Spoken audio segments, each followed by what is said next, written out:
Good.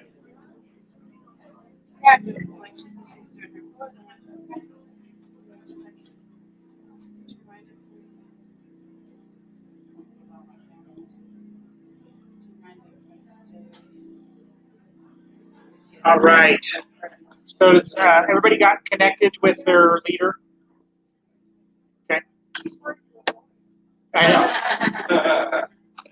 I'm too. Did you guys get your goals written out? Yes. Okay. Anybody ready, willing, and able to share a goal that they wrote? Leslie? No pressure. Oh no, I have two Leslies. She raised her hand. And so any volunteers? You. I look for the people that don't make eye contact. So go ahead. Okay. I want to get better at planning ahead meals. Okay. Good. I want to shop what I need 28 or actually 30 days meal plan. That's in the book. Yeah. Good. Yeah. Yes. That's a good goal. That's, I can't tell you, when my wife and I, when we do a really good job of doing Sundays where we sit down and we plan out our meals for the week and all that kind of stuff, for some reason things go really well. That's what you end up eating and everything goes well. And the weeks where you get lazy and you don't do it, then it's like you're doing the what's for dinner thing, and that usually never ends well because that means you didn't prepare properly. And yeah, and so then we're doing something that we probably shouldn't do. So that's really good. Anybody else have a goal they'd like to share? Leslie, number 2. Leslie squared. So, mine was the exercise, oxygen and exercise, Okay. I was standing. Okay, so let's talk about that. So that's a good goal, but let's make sure that it happens. So how are we going to make sure it happens? Okay, that's a good start. You have an accountability person? Okay. So I used to do Orange Theory. Right. So now I just schedule my classes setting my appointments. Okay. Okay. Okay. So that's great. I want you to start doing it that way. If you find challenge with that, like you're still kind of not getting it, then I would highly recommend you get somebody who's going to be checking in accountability-wise with you just to help with that. Okay. One more from anybody? Toxins. Get endurance that doesn't have aluminum inside of it. Very good. That's one thing. Diet free, perfume free. Right. Okay, good. Yeah, those are good starting places. Everybody's got to start somewhere, right? Guess how many times we've held a class and everybody went home and just like threw everything away and just went out and bought $400 worth of new stuff. Doesn't happen very often. What people typically do is they use up what they have and then they rebuy good stuff. Okay. Now we joke, and this isn't real, but I say if you have a neighbor you don't like, you can donate it to them, and then you can buy your new stuff that way too. Okay. So, but ultimately, the goal is we got to start somewhere. I would invite anybody to come look in my pantry and look in my cupboards and my laundry soaps and all that stuff at this point. Well, for a long time now, but it didn't happen overnight. Like when we first started transitioning, we were like 50-50 good stuff. And now for the most part, we only have good stuff. And so it just takes some time, but it's a very important part of it. So good job. Okay. All right. So tonight, our class and our goal is we're going to be talking about particularly viruses. Okay. Now we're gonna cover quite a bit of stuff about this, and we picked viruses. Why? Because Corona is a virus, right? So, but understand that a lot of the things that we're talking about are true for bacteria and yeasts and all of these other invaders and quote unquote bad guys, right? And so although that's going to be kind of a little bit of the focus, we are going to talk about those other things as well, okay? Because there's a lot of new it's really not new because it's been around for about 20 years, but it's just not well known. And unfortunately, it's because it's being repressed because it's kind of challenging our current ideology on health and stuff like that. So anything that challenges the current system has got to go through a lot of torture before it would ever be, it's with almost anything. Like at first, when somebody said the earth wasn't flat, they got challenged and they were buffoons and they were all these things. And then they're like, oh shoot, got a telescope. I'm like, what do you know? We're not the center of the universe anymore, right? Like everybody thought that everything literally circulated around the earth. We were the center. And then we find out that we're actually just this little speck within this trillions of galaxy things and all this stuff. So anytime these come and it challenges the kind of the mainstay, then there's going to be resistance to it. We're going to talk a little bit about that stuff tonight because I do believe, one, it aligns wholeheartedly with the principles that we live by. And I think that you'll understand why when we get to that. So, come on, do your job. Turn it off, turn it back on. That's right, it fixes almost all computer problems. It didn't fix it. Restart your PowerPoint? Let's just see if moving it to a different thing and fixed it. No, okay. So we're gonna end the slideshow. Now people online are just seeing my big old ugly mug right in front of this thing. From beginning. Okay. Man, these computer people, they are geniuses. All right, so we covered this last week, but the purpose of us being here is that we want what we're teaching and what we're doing to become the standard for health. And I think the more as we get into this, the more people are going to understand why it should be the standard of health rather than what we're currently doing. Okay, and so recap from last week, we kind of did that at the beginning with just asking questions or having people talk about their goals. Realize that each week that we go through, we're going to be talking specifically about our 5 essential process and how it helps support the killing of viruses in our body staying healthy. Okay. Okay. So how many of you guys have heard of the germ theory? Okay, everybody pretty much has. Germ theory is a theory that basically states that bad guys or these invaders are the cause of disease, right? So we can't have this type of an illness unless this bacteria is present or this virus is present or this fungi is present, whatever. And so this is a well-established theory, and it's actually what the entire pretty much medical system is based on, is the germ theory. And because that's why we have antibiotics and antivirals and anti all these things. What does anti mean?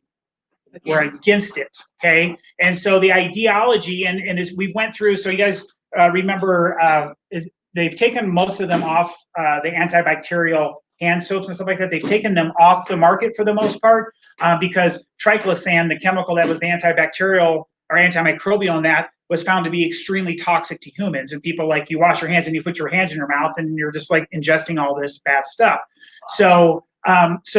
But we went through this period where everything has to be sanitary, right? Like can anybody find Clorox wipes anywhere in the entire United States right now? No, as soon as, like, on my little Copperleaf page at home, like somebody would be like, there's 22 canisters of Lysol wipes at Walmart, go, or whatever. And it's like this crazy thing because we have to disinfect everything. And this is what we've been taught, though, right? It's like Lysol's been around since I was a little kid. We had that little bottle, that nasty smelling stuff. They didn't have fresh scent Lysol back then. But it's like we sprayed it on everything. Somebody was sick, you're spraying down everything that they touched or whatever. And so there's this kind of idea that we have to live in this bubble or this sanitary bubble. And my question to you is, how's it going? Like, first and foremost, do people understand that if we took all the bacteria and viruses and stuff like that off of the planet, guess what would happen to all of us? We'd die. We can't live without these guys. There's actually more of them in you than you in you, right? And so there's this concept that we have to change and look at it and say, okay, so if this is true, why this and why that and why this, right? And so the challenge that we have is, as people have come up and tried to rise against the germ theory over the years, since it's the foundation of what all medical practice is based on, you think you're going to get some resistance to it. Absolutely, right? Because that's the drug treatment model, right? You have some kind of weakness, we're going to give you some kind of chemical to overcome the weakness. So we're pretending your body is in some weakened state, which it may be, but not for the reasons that people think. But the bottom line is we have to start to understand that, and we talked about it last week, like who are the people that are really susceptible to COVID? People with poor immunity. Yeah, so people that are already sick with multiple different things, right? 2.6 is the average number of comorbidities that somebody with COVID died of, right? So we talked a little bit about it, like this is a weakened thing because some people get it, and what kind of symptoms do they get? I have to Yeah, so you had a headache. Some people didn't even have what? Anything. They're like, I didn't even know I had it. I just got tested, and like, oh, you have COVID. Oh, really? I didn't know, right?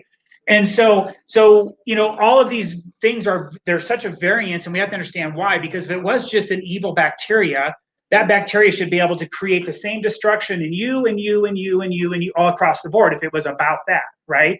But that's basically what the germ theory states, right?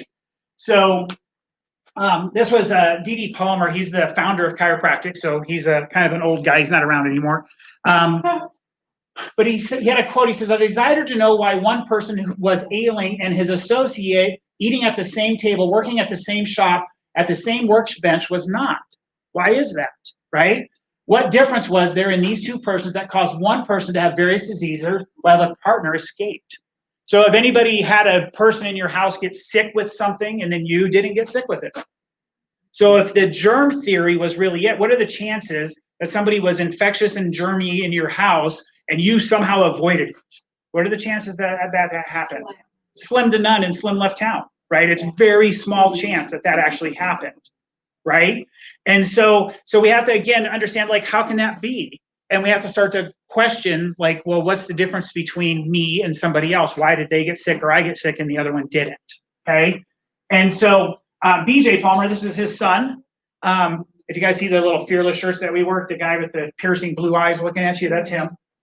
He was kind of the developer of chiropractic. So he took it over in the early 1900s from his dad, and then he ran it all the way up until the 60s when he died. But he says, if the germ theory of disease were correct, there would be nobody alive to believe it. So if it was actually the germs that were causing all the problems, we'd all be dead. And so then we wouldn't even be able to sit around and talk about whether it's the germ theory or not, right? And so, again, we have to start to think and become rational just with our thought process. We're like, well, what's going on?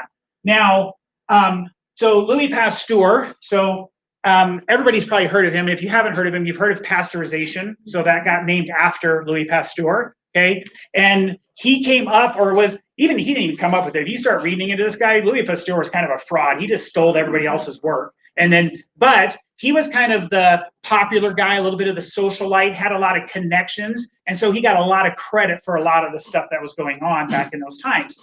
And because of that, he said, he's the father of the germ theory, and he says germs cause disease. Interestingly enough, and I can't prove this, but it's documented all over, on his deathbed, he was a French guy, he said, "Les microbes," I can't read that, but it says, "The microbe is nothing, the terrain is everything." So as he's laying there dying, he's like, you know what? I was wrong. And it's really not the microbe as much as it's the terrain. Okay? So then we got Antoine Beauchamp and Beauchamp, sorry, yes. Another fine French guy. And these guys were contemporaries. And interesting, like, Antoine was the smart, nerdy guy. He wasn't well liked necessarily. And so his ideas didn't gain the same favor as Pasteur's, because Pasteur was the popular guy, right? And so, but when it comes to like hardcore science and really understanding things, this guy was doing it, and he actually was working along, and he was like, hey, Pasteur may be onto something, and it wasn't like he just, as soon as they said the germ theory, he's like, no, you guys are all wrong. He was kind of going along with it, and he's like, wait a second, we can't explain stuff, like, you're not explaining things with this. And so he started to change and question that. And so the germ theory says we leave the fish tank dirty and disgusting. We'll just vaccinate the fish to try to protect it from the dirt. The terrain theory says what? Clean the tank, clean the environment up, clean the body up, because the body will do what it's supposed to do if it's not being bombarded with all these bad things, okay?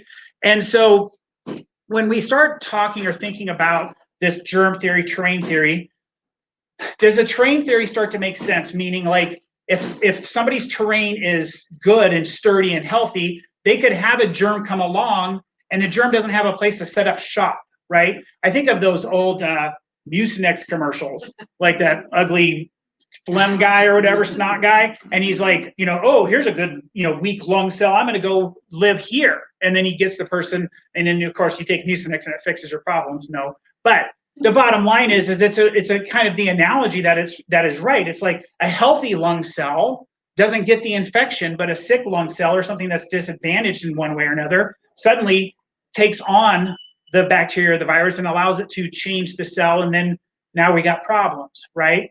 And so coming out of a lot of Beauchamp's work, with about 30, 40 years ago, they started to really start pressing this more, because how have we been doing health-wise for the last 40 years in the United States? No, like back in the 60s, we were like number 5 in the world or something for healthy countries. And it's been nothing but horrible ever since then. It just keeps going down every year. And so it's like, so what we got to look at it and say, well, what's going on? Why is this such a problem, right? And so there's a different line of thinking out there that very much goes in part with the terrain theory that says it has really nothing to do about the bacteria. Preparing for this, I was reading some studies that showed that I could take, if we swabbed everybody's throat here and nobody is presenting with any symptoms, do you know that when they did that I don't remember the exact percent, I was reading so much stuff, but a very large percentage of people had strep in their throat, just living there. Because strep is something that just lives there when? All the time. Okay, so why does one person get strep throat and one person not? The weakened immune system, the weakened body, the terrain is suddenly, so it's there all the time. Sometimes people think it's like, if I have strep throat and I cough and sneeze all over you, that's why you got strep throat. And that's not true. They've actually done studies where they take somebody with flu, put the thing up their nose, like a Q-tip up their nose, and then put it up somebody else's nose, which doesn't sound very fun, but not everybody got sick. Only like 60% of the people got the flu, right? So what happened to the other 40%? Because if germ theory was correct, how many should have gotten the flu? 100%, right? There's no reason why because everybody got exposed to it, okay? And so we have to, again, start to wonder what's going on. And so this new line of thinking says, listen, it has really nothing to do with that at all, okay? The bugs are pretty much irrelevant, to be honest with you. Now, in a medical setting, if you were having surgery done, would I recommend that environment be sterile? Yeah. Oh, yeah.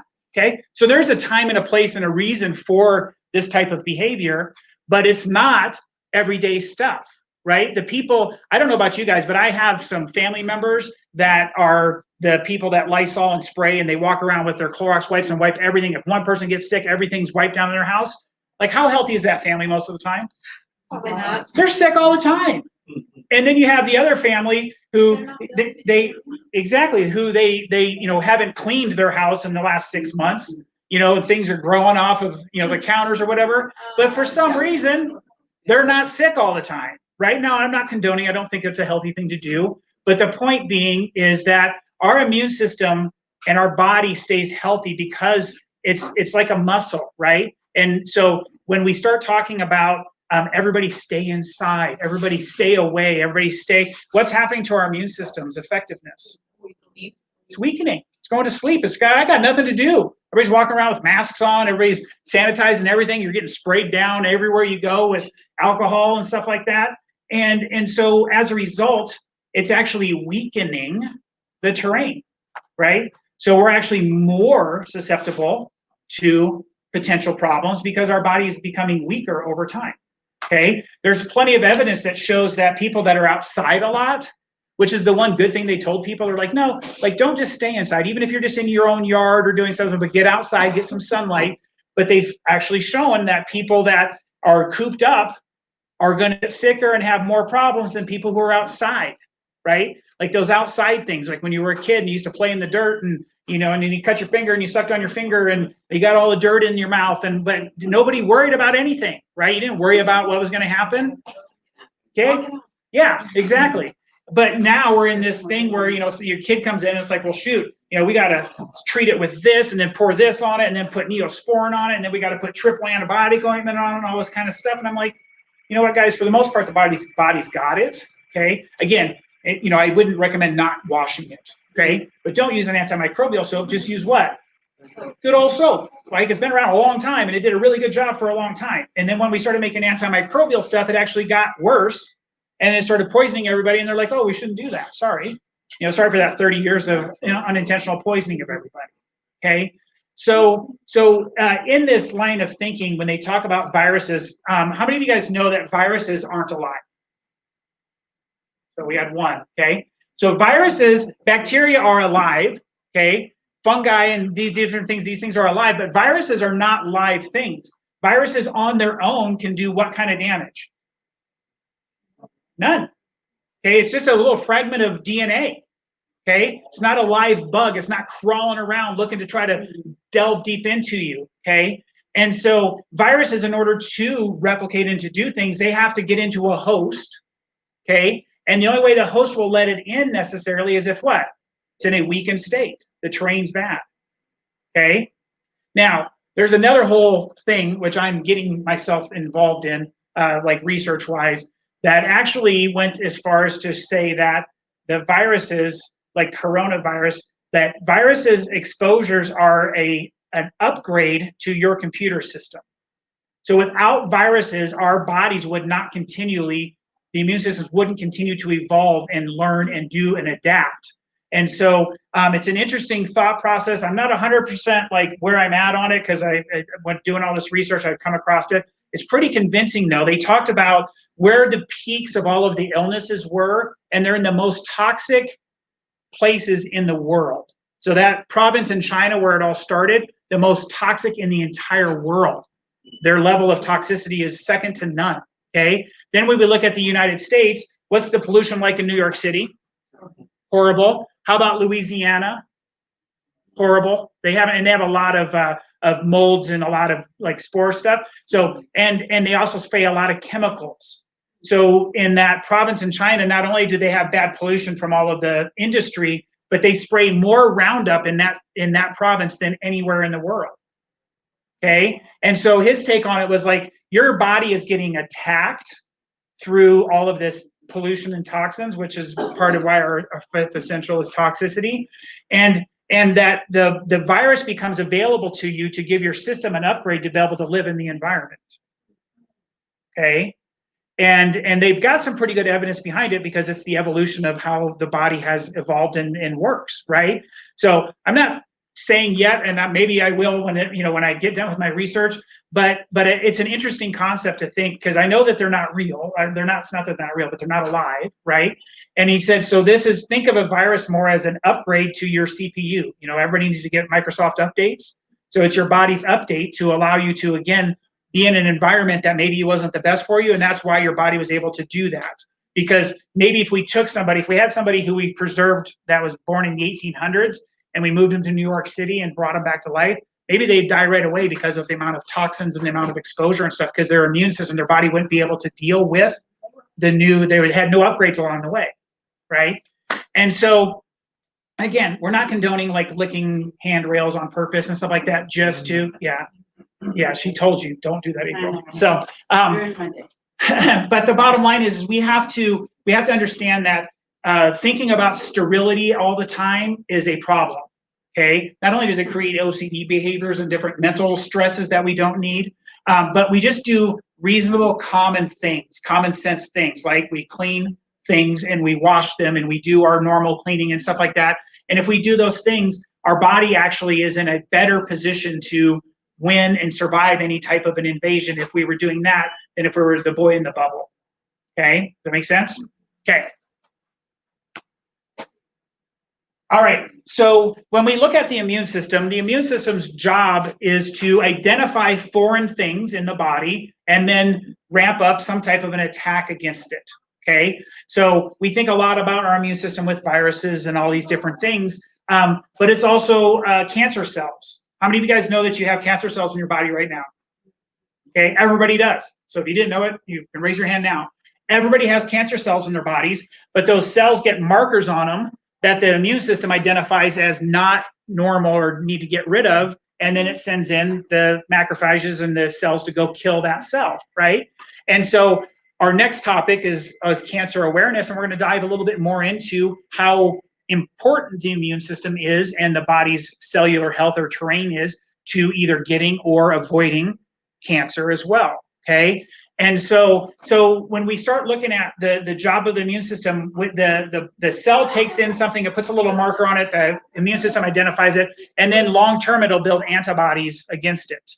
And now those antibodies are going to be circulating in your blood, and if that little marker ever shows up again, the body is like, it's like a super speed process to go get it taken care of. That's why once you get chickenpox, and people always say, "Oh, I know one person that got it twice." Okay, but the vast majority of people don't get what again? Chickenpox. Okay, now that's not unnecessarily true when we go through the vaccine route. Okay, but when you got it as a kid, like when I was a kid, we had chickenpox parties still, right? It's like, oh, Jimmy's got chickenpox. Bring all the kids over. Let's share popsicles. You know, like today, that's like people are like, are you kidding me? Yeah, you're trying to kill people. And everybody knows that chickenpox is a very mild childhood disorder where you get a little itchy for a while and then it goes away. And absolutely, yeah. When you get it as an adult, you can have sterility, you can get orchitis for men, and I mean, it can cause some significant problems when you get it as an adult. Okay. And so you know, our immune system builds these antibodies to help protect us against future invasion from that same thing. Or something that we learned also is that coronavirus itself is a big family of viruses, right? And many of them are inert; they don't cause any problems. But we also know that it's also causes the common cold in a lot, like common cold symptoms.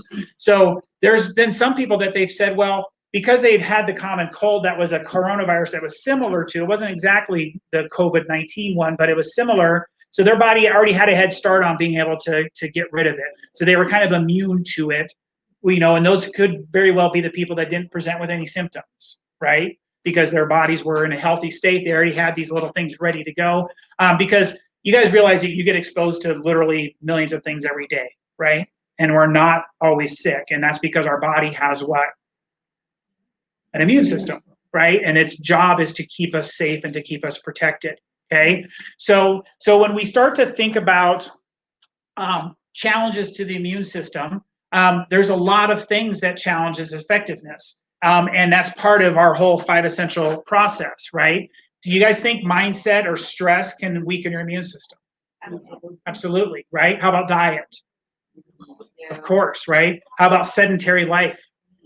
Yeah, okay. We've talked a lot about toxins already, but you know, all these chemicals and stuff, all of these things have the ability to derail not only immune function to make it not be able to function or respond as quick as we'd want it to, but it also is just unfortunately just weakening everything, weakening the terrain to make you a host for it. Okay. The gut immune connection.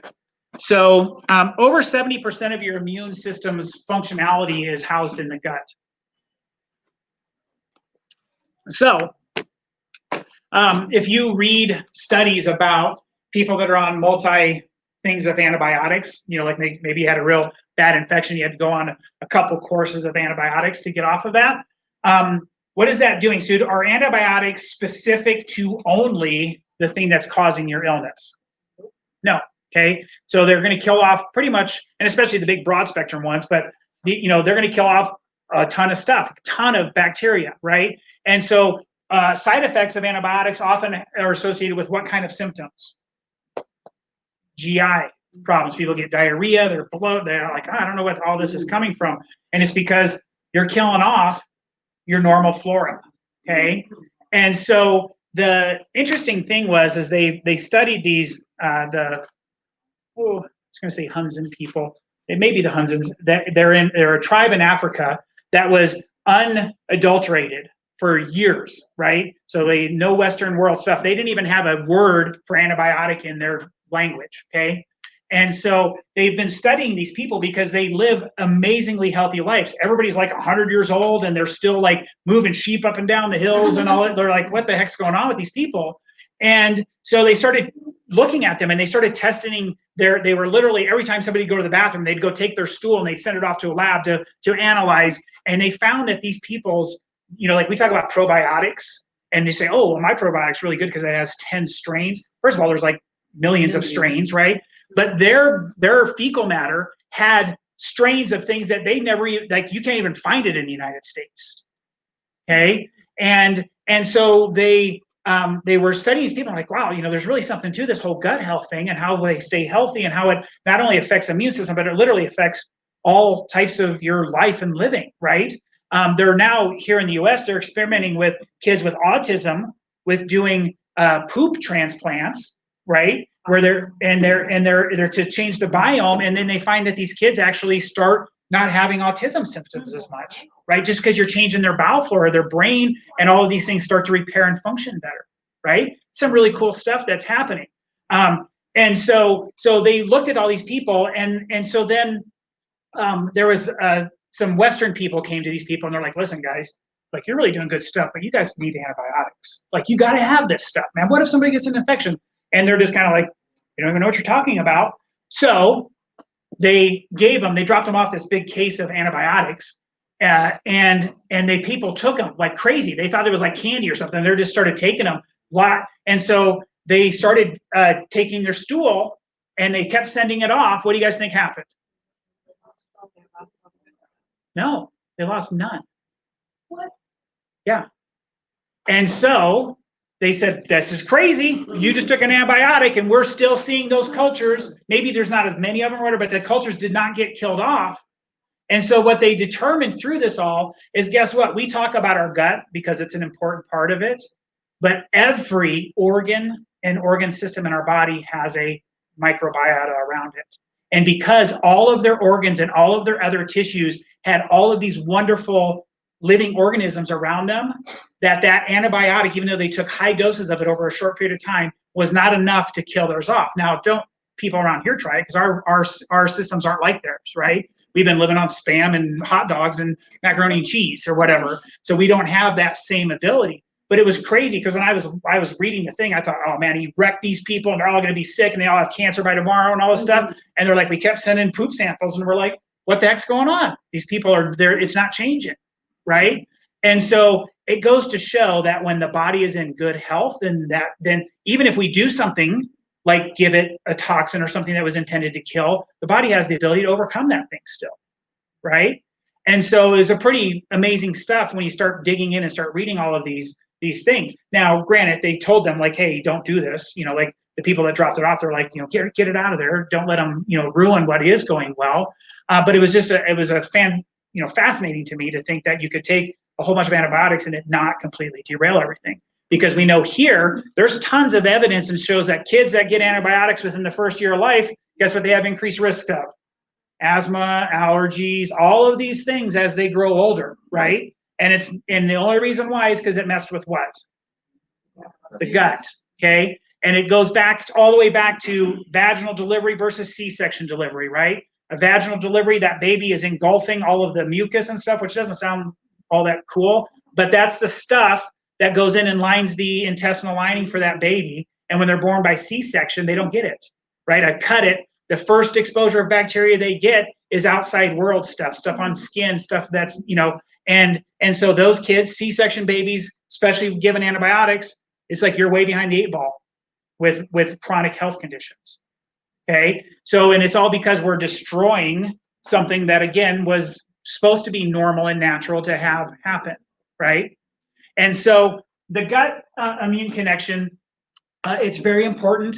The probiotic thing, I was listening to this guy, and he's like, I no longer even recommend probiotics for people to take from a pill form. I tell them, you need to just get outside. You need to go. He talked about when you pull a potato out of the ground, like if it was time to pick it or whatever, or a carrot, that when you pull it up, the microbiota that wafts off of that you inhale in, he says is the best probiotic you could ever have, those soil ones, right?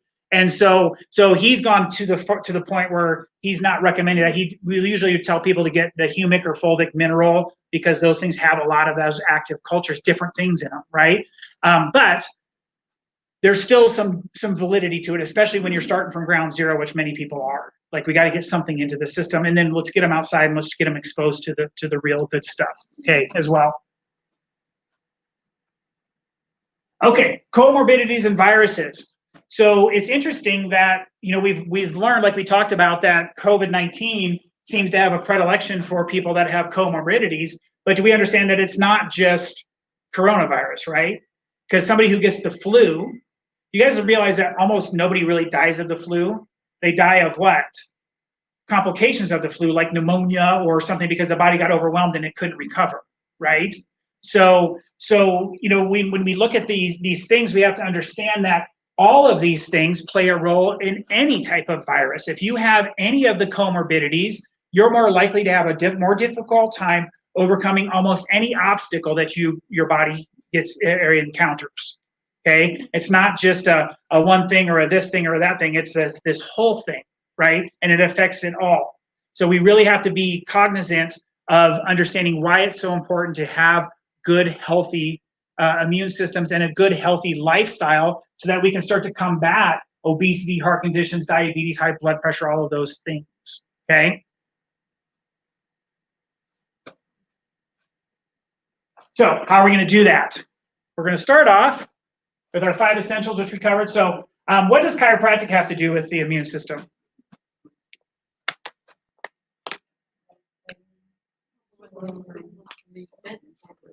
Okay.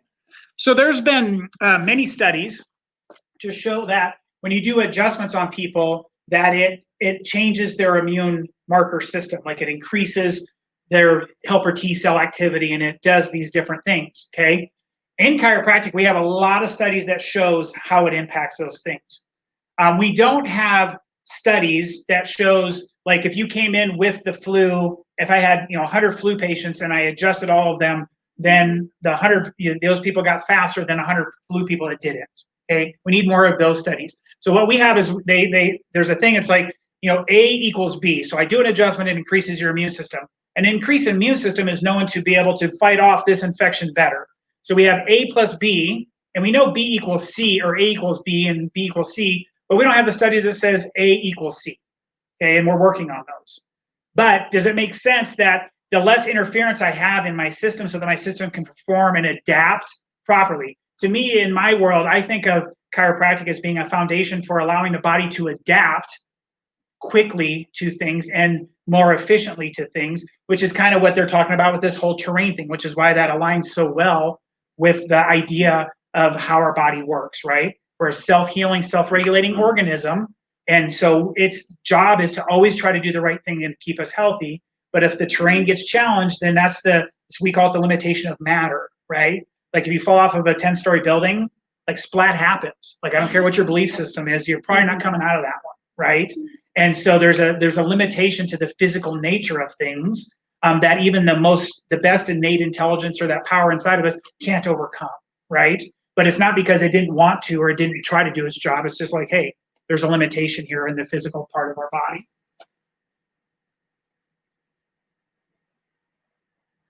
Okay, so for our patients here, we do what's called structural care versus symptom care. One of the reasons for that is symptom care is kind of like the medical model, right? When do you guys go to the doctor? I have something wrong, and then they give me something to make it go away or make me feel better, right? And then I don't go there anymore. And then when I feel bad again, I go again, okay? Well, if we're talking about allowing our body and our systems to really function optimally all the time, then when would be a good time to make sure that that's happening? All the time, right? Like just make sure that it stays good, right? Don't wait for the wheel to come off. Like let's try to just make sure we tighten the lug nuts every once in a while and keep the wheel on, right?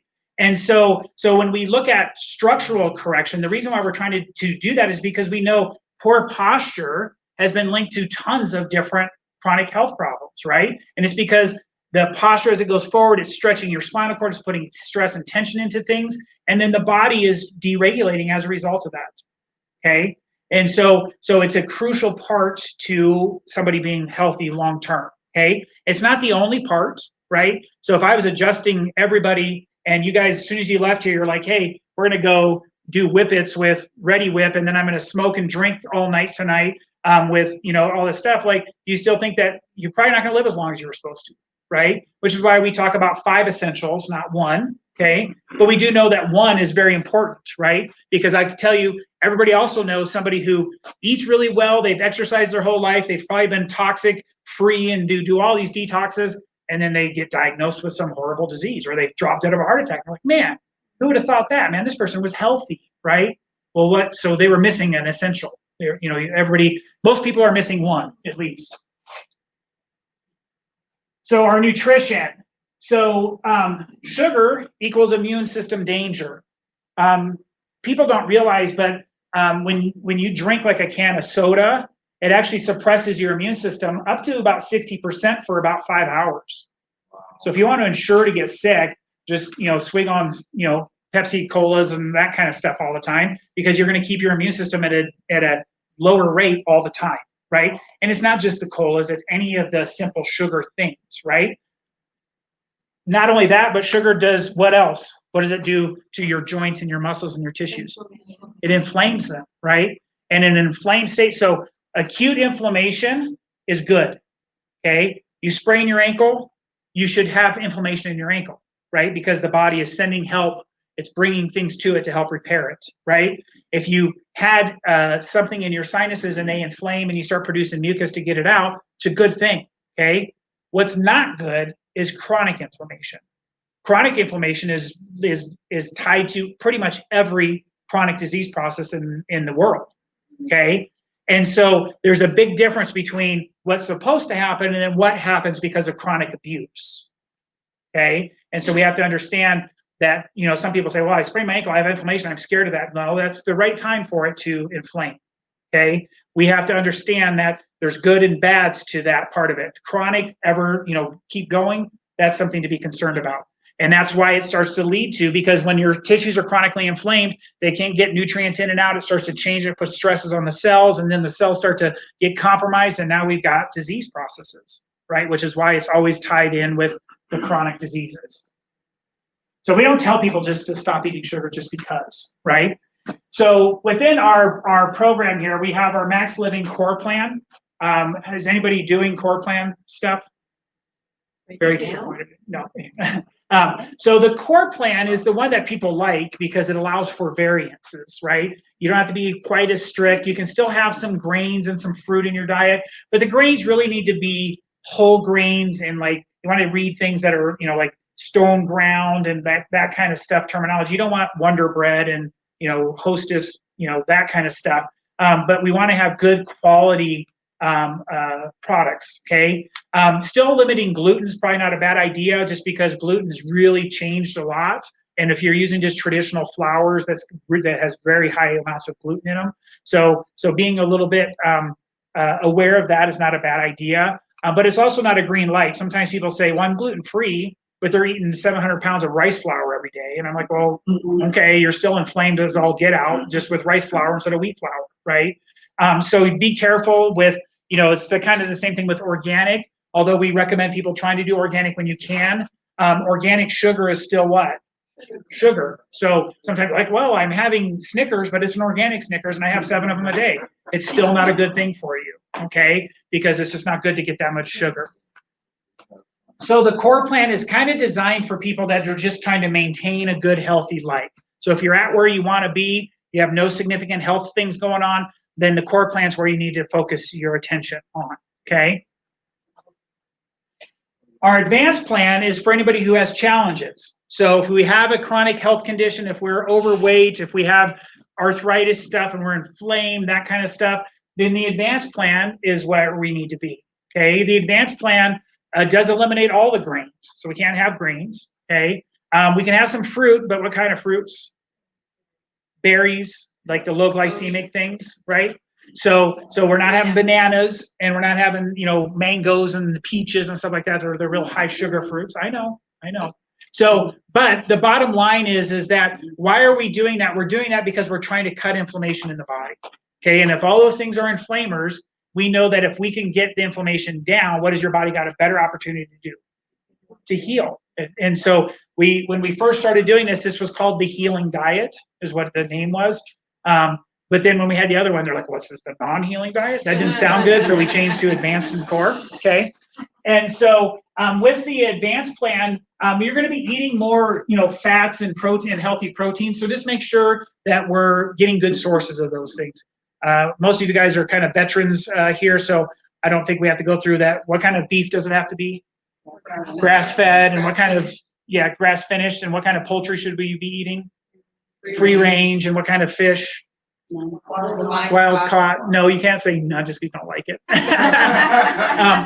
So everybody kind of knows, but this is very important stuff, because unfortunately when you go to the store and you see salmon fillets for $3.99, that's not wild caught. Somebody actually had to put a pole in the water and catch it. You're going to pay more than $3.99 a pound, right? Those are farm-raised fish that are loaded with, they give them these synthetic food pellets, and they live in these disgusting ponds. I mean, it's not a good situation, okay? So tilapia, which is everybody's favorite fish because it doesn't taste like fish. You probably like tilapia if you don't like fish. But it's really not even fish anymore. They're actually genetically altered tilapia. And so it's like, but it's the one that everybody likes because it's a white fish. It doesn't taste like fish. It's so good, right? Well, it's not good for you though, okay? There's a lot of good things that aren't good for you, like chocolate chip cookies, stuff like that. What? I know. We can make healthy chocolate chip cookies. We have recipes. Unless you've been under a rock, you've probably heard of the keto diet. The keto diet is similar to the advanced plan. The only difference is that it increases the fat portion more and eliminates the carbohydrate side down even more, okay? The keto can be done very healthy. So some people are like, oh, I've heard keto's terrible for you. Keto's only terrible for you if you do dirty keto. Like if all you're doing is eating, like I have bacon wrapped chicken wings 4 nights a week, and so if you're doing that, then it's not going to be healthy for you, right? So it's not that you can never have those things, but you just can't have them as the mainstay. And that's where people get it wrong with the whole keto thing. But if you had things where you're having more vegetable things and you're having chia seeds and avocados and olive oil and all these healthy fats, then you're doing good, and it can be very beneficial for your body to overcome those things. All right, oxygen and exercise. So it's important to know that not all exercise was created equal, okay? The one thing we talked about last week is no exercise. What does that mean? It means like death, right? Like you have a genetic requirement to move, okay? So anybody who thinks that they're going to get by without doing it, you're lying to yourself, because your genes need movement and exercise and things in order to stay healthy. Okay, it's been proven. So there's not even up for debate anymore, right? You've got to move. But saying that, not all exercise is created equal. So exercise has been shown to help reduce illness risk by 40%. Okay, it's a huge thing. And particularly, they found that the higher intensity, shorter duration stuff is actually more effective because it doesn't cause cortisol spikes as much. Okay, people that do a lot of endurance things, the people are like, hey, I just want to go run on the treadmill for 7 hours. Like, that's so boring to me. I don't know how they do it. And but that's a stressor to the body that actually increases cortisol. And we know cortisol has an ability to weaken what? It's a corticosteroid, and they all weaken immune systems, right? Which is why when you read, like when you listen to drug commercials and there's anything to do with immune suppressing things, corticosteroid, that stuff, they always give you those nice little things that nice lady says softly, like side effects could increase cancer, death, all of these things, but if you have some nice lady say it real soft, then it's okay. And super fast. And super fast through that part, right? So understanding that doing the basics will help the body, because what does exercise do for us? Increases oxygen, right? Creates a little bit of an oxygen depth, especially when you're doing that high intensity stuff. And then your body hyperoxygenates afterwards to get it all replenished and refilled. You're causing changeover of cellular fluids and stuff like that. It's all good stuff. The body needs that stuff in order to stay healthy. All right, minimizing toxins. So from the toxin standpoint, we have to understand that we really got to start, like we talked about at the beginning, start small, get rid of stuff that you know is bad, okay? Deodorant's a big one, because not only is the aluminum in there that is not good for us, but propylene glycol and a lot of these other ingredients that are usually on those, they're not good for us either, okay? They may be not quite as toxic as aluminum, but it's propylene glycol is actually a remnant from hydraulic fluid, right? So there's not too many people who are like, oh, let me go drink some antifreeze and hydraulic fluid, right? And so but yet we're putting it on our skin, and people will say, well, it's just a little bit. Well, how often do you put it on? Every day, propylene glycol. Yeah. And so that's really, if you want to irritate me, come to me with anything that you use on a daily basis and say, well, but they said there was just a little bit in there. Well, it doesn't matter if you're having it every day. Like get on, like you're accumulating it, and it's going to cause a problem at some point. Okay, and it could be different for everybody. We talked about the bucket theory, right? Everybody's bucket's a little different size, so some person could use that deodorant for 3 years before they produce a symptom, and somebody could have been using it for 3 weeks and produce a symptom, right? Because everybody's different. Physiology is different in us. Okay. So I jumped ahead, but I had to because I just hate antibacterial. So, so when we're thinking about just, it's hard to find them, which is good, but it's the same concept behind everybody being overly crazy with the sterility of every item in your entire house at this point. I guarantee you that if they did a big study on all of the people that are being fanatics about this stuff, and then they looked at their immune function and their body's long-term health, there's a great cancer researcher guy who, when this all started and everyone went berserk and we were hoarding toilet paper and all this kind of stuff, he's made a claim and he says, we're going to see a massive spike in cancer in the next 3 to 5 years because everybody is massively disrupting their biomes right now. And President Trump didn't really say inject yourself with Lysol or, whatever. People said that that's what he was insinuating. And he was just like, no, if we could spray that, like maybe there'd be a way that we could do something to help clean somebody's on the inside, He wasn't say drink Lysol. But the bottom line is we can't do that because that causes death, by the way. So we don't want to drink Lysol. But the bottom line is we have to understand that we've got to get this toxin thing under control, because when you weaken your body, your microbiome, you weaken all this stuff, you're just creating a host environment for anything bad. It doesn't have to be cancer. It doesn't have to be whatever. It can literally be any disease process in your body. You're going to be more susceptible to it because your body's weakened state. So one of the things that we recommend for most people is to start with their cleaners. It's pretty simple and easy to start that process. There's so many good plant-based cleaner stuff out there now. 15 years ago when I taught this class, I'd be like, you got to go to Vitamin Cottage. There's a section on their shelf about this thin that's only got 7th generation in it, because that's the only product on the market that's not going to kill you, right? And now you go to Target and they're like, oh, Target has stuff, So it's all supply and demand, right? So when people start demanding better things, then what does the suppliers do? They make better things, right? Why did cows start eating corn? Because it was cheaper and nobody cared. And then but people are like, wait a second, corn-fed beef causes inflammation, it causes all these problems. So now grass-fed beef is becoming more and more popular. You can find it in the grocery stores, or they're promoting it. And it's because consumers demand. Every time you spend $1 on something, you're voting for that product, right? So if you don't, you shouldn't be buying the bad things, because all you're doing is voting. Okay, it's like voting for the presidential candidate that you don't want, right? And so don't do that. Just vote the way you want to vote, because that's how you do it. You vote with your money. All right. When we look at mindset, this was an interesting thing. 55% of Americans say they undergo stress during the day. I think if they really, there's probably like really 95%. Yeah. Unless and the funniest thing is like, I've had so many patients that have been with me a long time and they get to the point of retirement and then they're busier. I'm like, wait a second, like what happened? Like suddenly you're having a hard time making your appointment and you're retired. You should be able to be here all day, every day, And so I think that we talked a little bit about it with cortisol release and all that kind of stuff. But again, acute stress isn't bad for you. It's just your body's going to adapt to that. But chronic ongoing stress is very detrimental to our health, okay? When we start looking at heart attacks and all that kind of stuff, there's a lot of evidence supporting that stress has way more to do with it than probably 90% of what people are focusing on, okay? Because we know that 50% of people that have, I don't know if it's 50, but it's close to 50% of people that have heart attacks don't even have a blocked artery.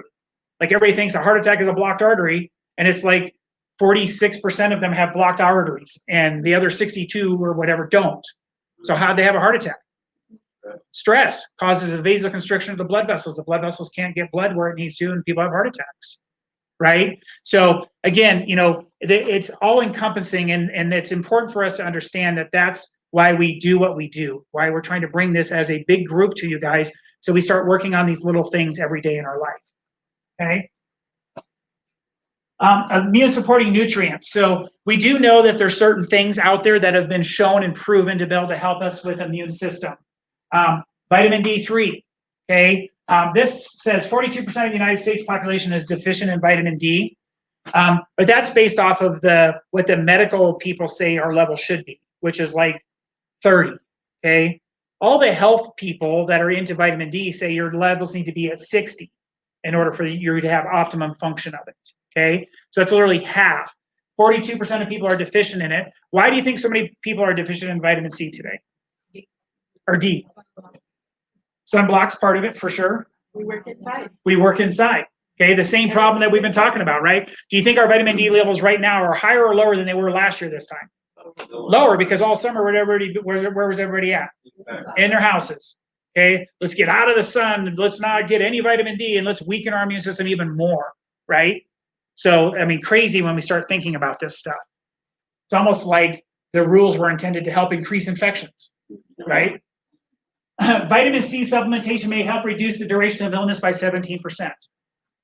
Okay, and so it's important also, vitamin C, part of how it works is by helping to acidify the body, and that's a good thing in an acute state as far as fighting off an infection or something like that. Long-term acidity to the body isn't necessarily that good for us though, right? We know that acidic environments actually are more of a host for cancer cells than things that are neutral or alkaline and stuff like that. So, but again, short term, when we're feeling stuff, not a bad idea, okay? Zinc may help reduce the duration of sickness by 33%, okay? So it's also important when you get your supplements, guys, to make sure that you're getting supplements that, like, you don't want to get something that says vitamin C as ascorbic acid, okay? Because the ascorbic acid is part of vitamin C, but it's not the complex. It's not everything. It's just the structural component of it. And you're not going to get the same benefits out of that as you would real vitamin C. And the same thing with zinc. If you just get this isolated zinc thing, we know that zinc works better when it's associated with these other nutrients. Because you would never go, like, think of it this way. I would never go out into nature and pick a leaf off of something and be able to just get zinc out of it, right? There's not zinc leaves, right?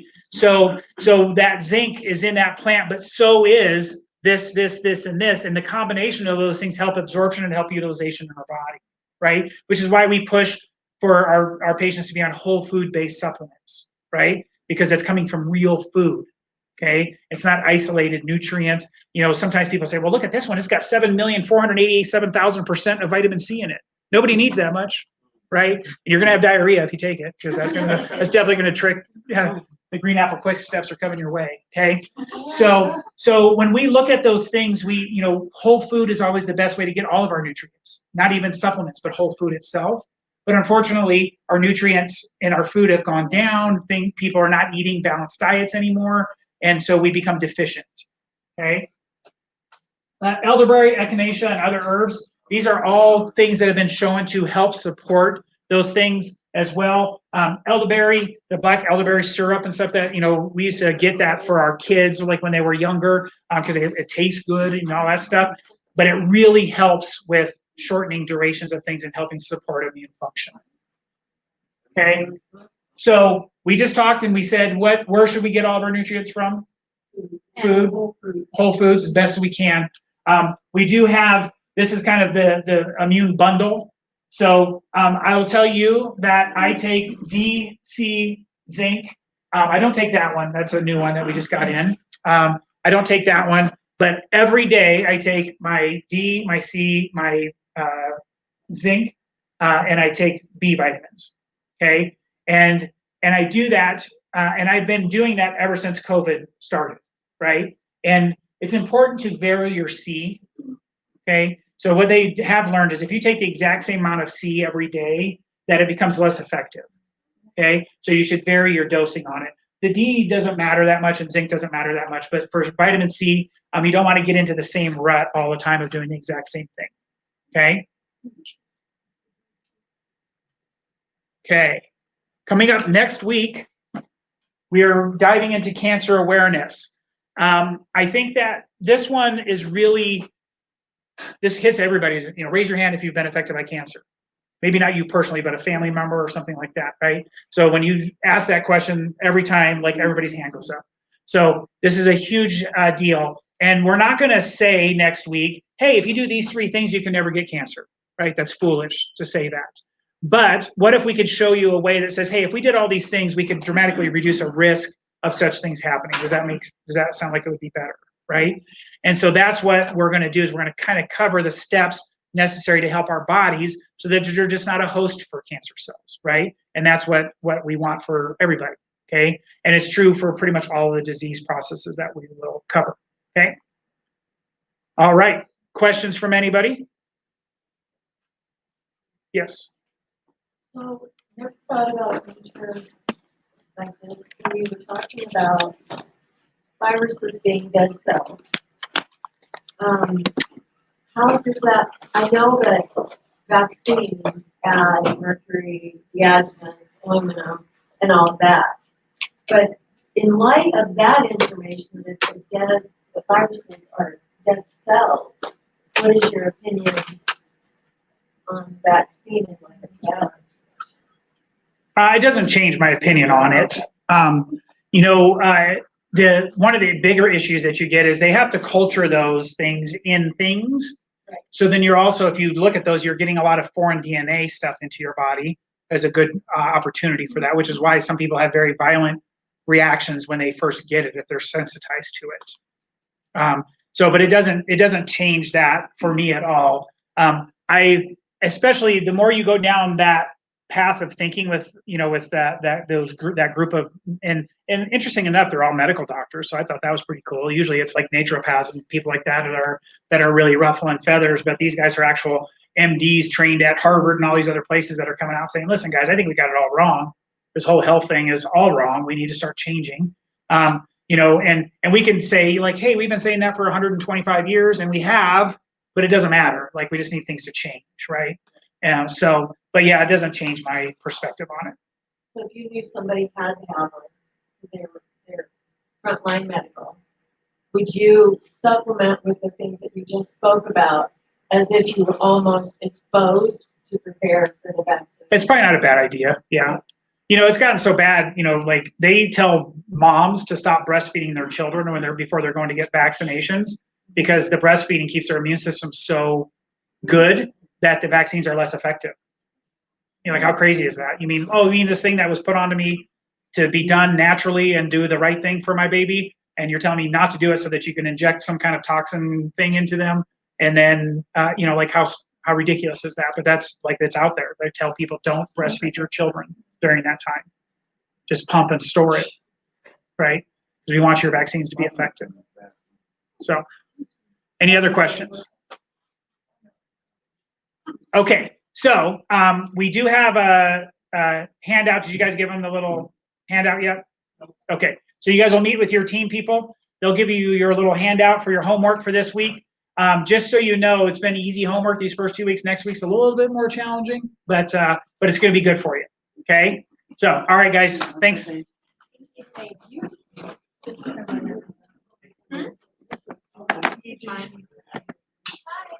Because I knew you didn't have one.